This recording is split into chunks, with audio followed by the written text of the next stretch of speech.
మా ఇంట్లో non veg వండేసి ముచ్చటగా 3 నెలలు అవుతుందన్నమాట. అప్పటి నుంచి ఇప్పటి వరకు నేను ఆమ్లెట్ కూడా వేసిందే ఇది. మా ఇంట్లో బయట అయితే తిన్నాను. అమ్మ వాళ్ళ ఇంటికి వెళ్ళినప్పుడు, తమ్ముడు వాళ్ళ ఇంటికి వెళ్ళినప్పుడు లైట్గా తినేదాన్ని అనమాట. ఇక సండే వస్తే మాత్రం అసలు నా నోరు ఆగదు, లపలపలాడుతూ ఉండిద్ది.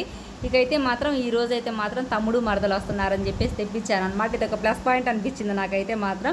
ఇక వాళ్ళ పేరు చెప్పుకొని తినేసి వచ్చాను అనుకున్నాను. ఎందుకంటే మా ఆయన నాన్ వెజ్ అంటేనే పేరు ఎత్తితేనే మండిపడుతున్నాడు అనమాట, నా మీద తినకూడదని చెప్పేసి.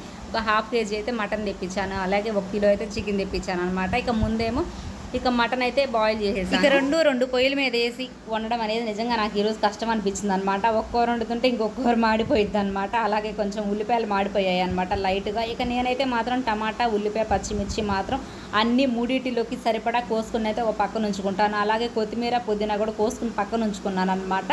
ఇకైతే మాత్రం నేను బోన్సే తీసుకుంటాను అనమాట చికెన్ వచ్చేసరికి, ఎందుకంటే ఇవే టేస్ట్గా ఉంటాయి. నాకు మెత్తటి ముక్కలు అనేది ఇష్టం ఉండదు, మరీ పళ్ళు లేని ముసలోళ్ళలాగా అని.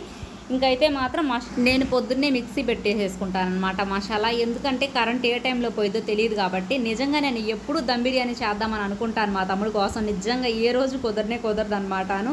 నేను అంత ఆశపడతాను, ఆ రోజు పాపం చేయను కూడా చేయలేకపోతాను. అది కూడా ముందే వస్తారని తెలియదు అనమాట నాకు, సడన్గా తెలిసింది వస్తున్నారని చెప్పేసి. ఇక అందుకనే ఈ ప్రిపరేషనే చేశాను అనమాట. ఆ కాసేపు అయితే మాత్రం చిందర గందరగోళం అయిపోద్ది అనమాట. నాకైతే మాత్రం భూకంపం వచ్చి సామాన్లు పడినట్టే నా చేతిలోంచి అవి జారిపోతూ ఉంటాయి అనమాట ఆ టెన్షన్ హడావిడిలో.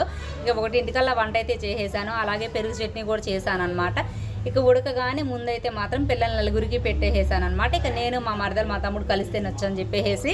నిజంగా పుట్టింటి వాళ్ళు వస్తున్నారు, వాళ్ళకి వంట చేసి పెట్టాలంటే నిజంగా ఆ ఆనందం మాత్రం మాటల్లో చెప్పలేంది అనమాట. అది అనుభవిస్తేనే తెలుస్తుంది అన్నట్టు ఉండిద్ది నాకైతే ఆ ఫీలింగ్. వీడియోని లైక్ చేసి సబ్స్క్రైబ్ చేసుకోండి. ఇక నా వంట పూర్తయ్యేసరికి మాత్రం మధ్యాహ్నం 1 గంట అయితే అయిపోయిందనమాట. కానీ హడావుల్లో చేసిన మాత్రం వంటలన్నీ టేస్ట్ అయితే మాత్రం అదిరిపోయాయి అనమాట. ఇక పిల్లలకి పెడతానని నేను ఒక ముక్క తీసుకుని తిన్నాను.